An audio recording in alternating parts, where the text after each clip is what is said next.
y'all, my name is Annie. Welcome to my channel, Eat, Drink, and Be Reading. And today I am going to do a book haul for all the books that I have been given since my accident.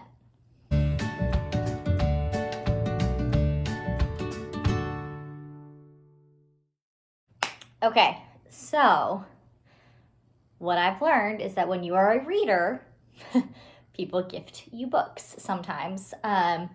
Some of them are more thoughtful than others, but just the fact that people wanted to give me books in a time of loss and pain and suffering was very sweet, although I did not do any reading, really hardly at all, for a few months. But I did get a lot of books. They just kept coming in the mail or from in the hands of friends, and it was so sweet. So today I'm going to do a book haul, and I'm going to start with the books I think that I will actually maybe pick up. Maybe. Most of them I think I will. There's a couple in here that I'm not.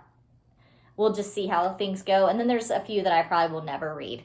But you might be interested in, especially if you or someone you know is experiencing loss and sorrow. And I'll start with the fiction, then move to the nonfiction. So, let's jump in. The first book is the only one that was technically not like a gift, but it felt like a gift to me. This is Hollowpox by Jessica Townsend. It is the third book in the Nevermore series. It's a middle grade series about a girl named Morrigan, an 11-year-old girl. Has kind of your Harry Potter feels, Chosen One, kid savior type book. And I read the first two books last year and loved them and forced them into my husband's hands.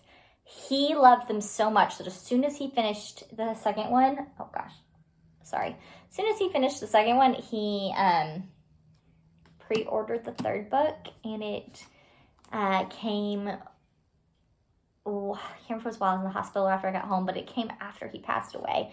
So it kind of felt like a gift to me because it reminded me of my husband in just a very sweet way. So, Hollowpox. The rest really were gifts from people. This is The Girl Before by J.P. Delaney. This was given to a friend. Her book club had read it. There's another one in here from her book club as well. She asked them to pray for me, and they she brought me two books from their book club. This is like psychological suspense, something to do with I don't know if it's an apartment building or a home, but it's a place where these two women each go and move into, but there's something creepy about one Folgate Street. It's really all I know. I'm not entirely sure when I'm going to be up for a psychological suspense thriller, but we'll see. Okay, the next one is What Alice Forgot by Liane Moriarty. This came up with a friend. We were just talking about books, and she told me this is like I don't think she reads a ton, but this is books she had read and loved. And I was like, oh, I've heard of it. I mean, who hasn't? Guys, can't talk, apparently. If you read and you listen to other people who read, you've heard of Liane Moriarty. You just have. But I've actually never read a Liane Moriarty. I haven't really cared enough to, but this is from a friend who's not a big reader, and she loved it, and she mailed it to me. It's about Alice, who is like in an accident, and when she wakes up in the hospital, she's lost the last 10 years. She doesn't remember any of them. What she remembers is being married and pregnant, and now she is waking up and is divorced with 3 kids, I think. So I always, if somebody who's not a big reader puts a book in my hands, I try to take care to read it, because I can tell that means it meant something to them. So I will pick this up at some point. Okay, the next two I know very little about, and I had a friend who told me that she had a young adult fantasy novel that she loved, and it was her favorite. And both of these came from Amazon without like a note. And I don't remember which one she said was her favorite. And I'm trying to figure out a way to like ask her and not feel like I wasn't fully listening when she talked about her favorite book. Because I'm going to be honest, neither of these sound thrilling to me. This kind of has a fairy tale vibe. This is about a castle where like this woman who like used to spend her summers at this castle and now she's there, but it's like scary. I don't know. And the covers don't scream. Annie would love these. But I have a friend who said it was one of her favorites, and so I got to figure out which one it is, and I will read that one. So we'll see. We have Daughters of the Forest by Juliette Merlier. And Summers at Castle Auburn by Sharon Shin. If you've read either of these, let me know which one I should pick up. Okay, we're moving into nonfiction now. And this first one is the other one from my friend's book club, Fly Girls. This is a story about female aviators between World War I and World War II, kind of how they came to be, how they fought for their place. So she said it was really interesting, but it was very like thick, kind of, a little bit slow. So I don't know that my brain is quite up to this yet. I'm still having a harder time like focusing for long. I'm reading my favorite author right now, and it's taking me forever to finish the book. And so it might be a while before I pick this one up, but it does sound right at my alley normally. Oh, and it's by Keith O'Brien. This next book is The Next Right Thing by Emily P. Freeman. My friends filled my stocking for me this year, because usually my husband would do that. And so my church small group did it, and one of them gave me this book. I have actually seen Emily P. Freeman talk a few times. It's like Christian nonfiction in a sense, I think. It's really about decision making, a simple, soulful practice for making life decisions. It did come out before Frozen 2, so she did not steal this from Anna. But my friend who gave it to me actually knows Emily P. Freeman, and so I am excited to read it. I love Emily's voice. Like, I've heard her a lot. It'll be really interesting to see if I feel the same with her written word as I do with her spoken word.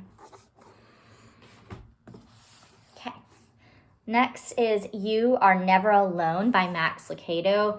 I don't tend to be a big Max Lucado fan. Mostly he just writes a little more like surface level-y when he's talking about the Bible than what I prefer. But this was kind of like, man, let me tell you, hospitals are really lonely. And I also knew that coming home and at some point it being me and my kids and not my husband was going to feel very lonely. And I think I talked about that in an email or a post or something to friends and family, and somebody, I don't know who, but somebody heard me talking about my fear of feeling like we were alone, and sent me this book, and it's about God's presence with us, and that because God is present, we are never alone. So this might be the Max Lucado that I actually pick up. All right. This is This Too Shall Last by KJ Ramsey. Finding Grace When Suffering Lingers. This is for my sister-in-law, and she has a neighbor and friend who has like a lifelong illness, no cure. And she recommended this book because the reality of losing a spouse is that it's not something that changes. It's not a suffering that gets better or goes away. And that's kind of what this is about. How do we move forward? How do we trust the Lord when it doesn't necessarily ever get hopefully better. Okay, the last one, and I may or may not pick this book up. This is Made for Brave by Alyssa Gallios, and she lost her husband, and so if there's a time where I want to hear the story of someone who had something similar happen to them, then I'll pick this up. Right now, it just feels overwhelming to hear someone else's story too. Just feels a little too on the nose. But it's, a journey through devastating loss to infinite hope. What does it look like to find our hope in the Lord? So we'll see. All right, these last books, guys, I'm never going to pick up, ever. So maybe they'll get dropped off at like a little free library, but maybe you're interested. The first is Hoda Kotb's This Just Speaks to Me. I just don't care about Hoda Kotb. I like celebrity memoirs, but I usually want to like care about the person who wrote it. And I just have zero opinions about Hoda Kotb. The next, I will say though, this is very sweet. It was sent by somebody who worked with my husband, one of his clients, and it was very thoughtful of them to think of me. The next is When Women Walk Alone by Cindy McMiniman, Finding Strength and Hope Through the Seasons of Life. This book was actually given to me by somebody who worked at the inpatient rehab facility where I stayed for a week. She had heard my story before I got there, and when I got there, she had ordered this book and put it in my hands. And it's talking about walking through seasons of loneliness as a woman. Very thoughtful. There's just so many other books I'd rather pick up. I cannot hold it very steadily. I'm sorry. This is called Miracle for Jen by Linda Barrick. I believe it's the story of a mom talking about her daughter who was in an accident and had brain damage.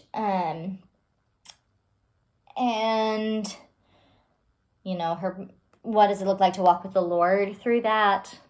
Very thoughtful, but again, I don't know how many personal stories are going to be helpful right now, but maybe someday. And last but not least, maybe least, that's bad, that's mean, but maybe, Your Battles Belong to the Lord by Joyce Meyer. I am not a Joyce Meyer fan, so I can appreciate what people were thinking, whoever it was that sent me this book. Joyce Meyer tends to preach a prosperity gospel, which is the idea that if your faith is strong enough, big enough, your life will work out. You will get the things in your life that you are praying for and that you want. My life is a very clear example that is not true. And so I don't really like Joyce Meyer, so I'm probably not going to pick that one up. Okay, that was a lot of books. Again, I'm more than I am excited to read them. I am so overwhelmed by just the care and the love that people have had for me and for my daughters and my family these past few months. And it's really sweet that people showed their thoughtfulness and their love and their care through books, since I love books so much. So maybe some of these are of interest to you, especially maybe if you're thinking about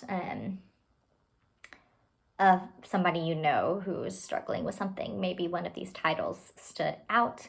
If there's a book I should pick up, let me know in the comments below. Let's talk. Let's build community. Don't forget to like and subscribe for more bookish content. You guys are great. Bye, y'all.